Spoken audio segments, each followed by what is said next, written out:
Hello, I'm glad you're here. In this video, we're going to explore just how wicked Stalin was by reacting to a video by Jordan Peterson. If you don't know who Jordan Peterson is, he's an acclaimed psychologist that became well known in recent years for the way that he sees the past, people, places, and things, and the articulate way that he puts those things into words. If you like this type of content, don't forget to like and subscribe and use the comment section below. Let's get started. So I want to tell you about a book today. The book is called The Gulag Archipelago. You ready? We're ready. The book is called The Gulag Archipelago, and it's by a Russian author, a Soviet author named Alexander Solzhenitsyn, who was in the Gulag Archipelago concentration camp system for a very long time. He had a very hard life. He was on the Russian front when the Germans invaded the Soviet Union in the early stages of World War II. Now, Hitler and Stalin had signed a non-aggression pact. And Hitler invaded the Soviet Union anyway. And doesn't that sound familiar? How many non-aggression pacts have been signed throughout history, and how many countries have violated them? It's also interesting to hear that the Russians had concentration camps. I wonder if those concentration camps existed before Hitler, if Hitler got the idea for his camps from Stalin, or how that all worked out. Let me know what you think. From what I've been able to understand, the Soviets had prepared an invasion force for Europe at that point, but were not concerned with having to defend their territory, and so they were caught completely unawares by Hitler's move. And the conditions on the Russian front were absolutely dreadful, and Solzhenitsyn was a soldier on the Russian front. And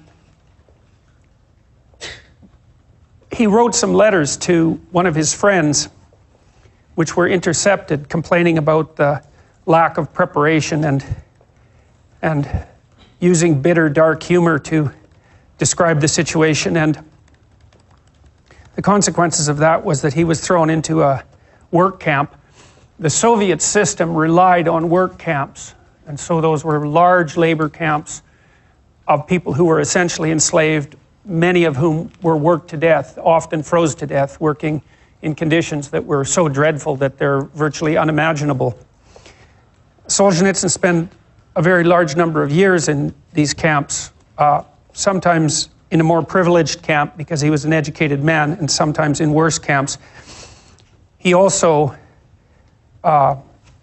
developed cancer later and wrote a book about that called Cancer Ward, which is a brilliant book. I'm still wondering about these camps. If anybody knows about this, please use the comment section below. I'm just curious about these work camps, and the concentration camps is a term Jordan Peterson uses, and when they existed, and if they existed before the Jews were put into these camps.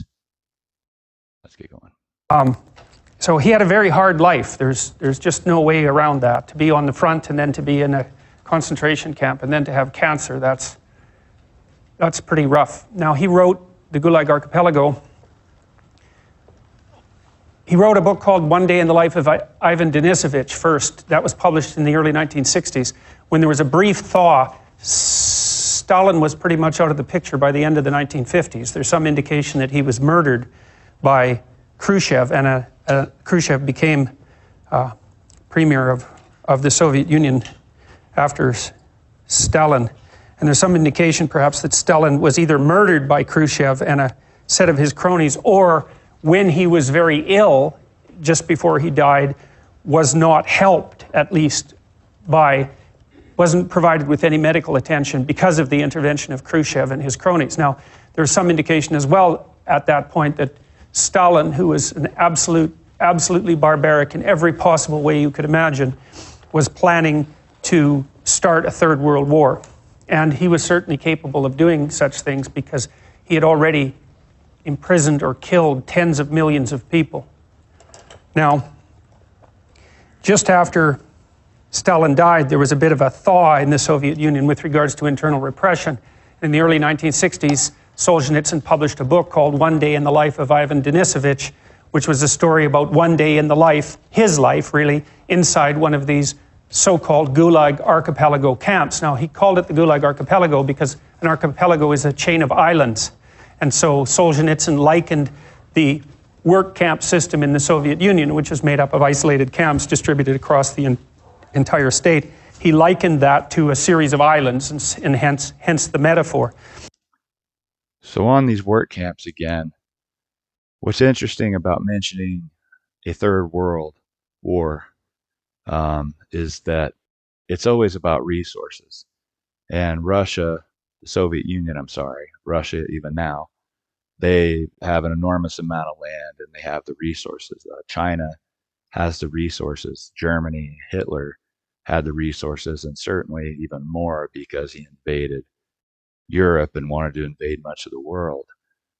The United States got into the war really because Japan wanted to be a superpower, and they attempted to invade parts of China and I think India, and they didn't succeed. They failed and went after Hawaii. I'm not sure if that was an attempt to go after the United States. I don't know if they had the numbers for that, but they needed resources. So when Stalin is talking about a third world war and these camps, these camps, I imagine, had to be about resources, meaning they had to be about coal, natural gas, oil, gasoline, and munitions, the elements it takes to build bullets and gunpowder, other things. So again, if you know about this stuff, use the comment section below. And One Day in the Life of Ivan Denisovich was one of the first publications released in the Soviet Union that dared make public what had happened inside these camps, at least initially. Now, that thaw didn't last very long, but that book had a tremendous effect. It's a short book. It's worth reading. After that, he wrote a number of other books, which are also, he's a great literary figure in the same category, I would say, as Tolstoy or Dostoevsky, which is like really saying something. Those two are perhaps the greatest literary figures who ever lived, with the possible exception of Shakespeare. He wrote this book called The Gulag Archipelago, which is published in 3 volumes, each of which is about 700 pages long.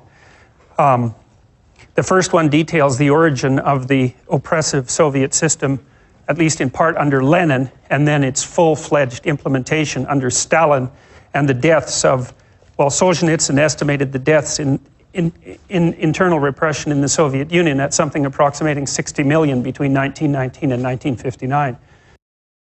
So don't forget the number 60 million. I just wanted to mention the name Lenin. Of course, it's spelled differently than John Lennon, but there's a lot of Beatle conspiracies. I don't think there's necessarily any conspiracy towards the Soviet Union, but you have the album cover where you have Aleister Crowley and a bunch of other oligarchs on the cover, and you just wonder, is that John Lennon's name? Was that a reference to Lennon?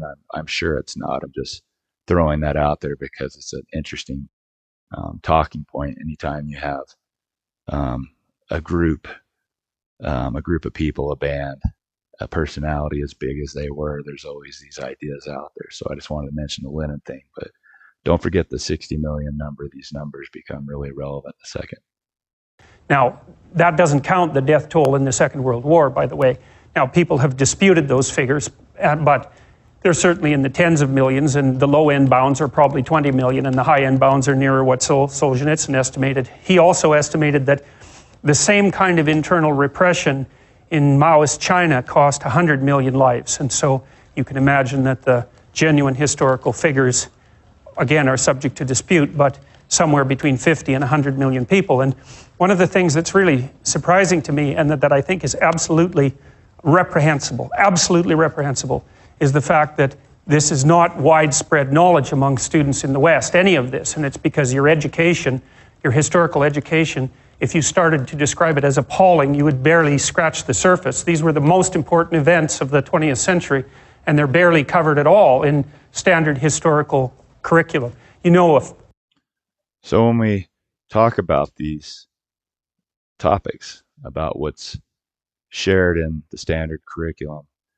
I think few people have a lot of knowledge of how the United States got involved in the Second World War, and that we really hated war, didn't want anything to do with it. I forget the exact term that they used, but Hollywood at the time and the leaders at the time didn't want to be involved in the war, and it wasn't until Japan bombed Pearl Harbor that we were. And again, Japan was um, not coerced by Hitler or Germany. They certainly were just looking for their place on the stage, and they needed resources. So they were going after resources. So Hitler, Stalin, yeah, certainly China and these bigger countries had the landmass, had the resources, had the people and the numbers, and enslaved them in order to get what they wanted.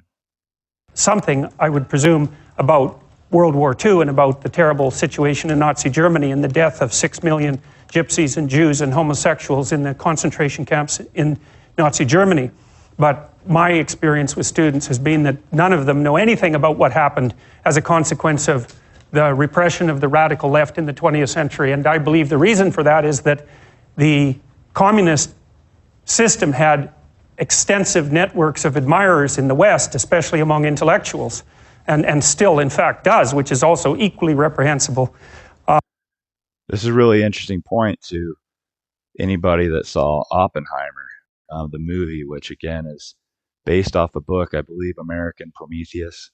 I haven't read the book. I did see the movie, but Oppenheimer has a big part of the movie is where his wife and even Oppenheimer, sorry, himself were involved in the Communist Party or had interest in the Communist Party, and certainly were ostracated later in his career and his lifetime. And Emily Blunt does a great job of standing up for her husband at the end of the movie. But I just want to put that out there. If any of you have seen Oppenheimer, leave comments in the comment section below and tell me what you think about that. I think it's an interesting point that is relevant to this lecture here. And I believe that one of the consequences of that is that this element of history has been what would you say, under-examined, and certainly very little attention has been brought to it in the public school curricula. And so, good job, Christopher Nolan, because this video is from a few years ago, and we certainly can say that Christopher Nolan brought some attention to this. Whether that was, intentional or just a part of the book, I'll have to read the book, but let's get back to it. There's absolutely no excuse for that. It was the worst thing that happened in the 20th century. And that's really saying something, because the 20th century was about as bad as it gets. And so, and the fact that these deaths on massive scale occurred, and the fact that we don't know that deep inside our bones is a testament to the absolute rot of the education system. I hope you enjoyed this video. There's a lot to chew on here, a lot to think about. If you have ideas, if you have history, if you have facts, conspiracies, whatever they are, please share them in the comment section below. The Oppenheimer thing, I just thought about that as I was watching this, but there's certainly a lot of repression in world history, and there's very little emphasis on the numbers, the death toll, the real toxicity of these people, these leaders, these wars that we've all experienced, and we've had family members that went through these wars. And I'd like to know what you think about that. So thank you for watching, and I will see you in the next one. Bye.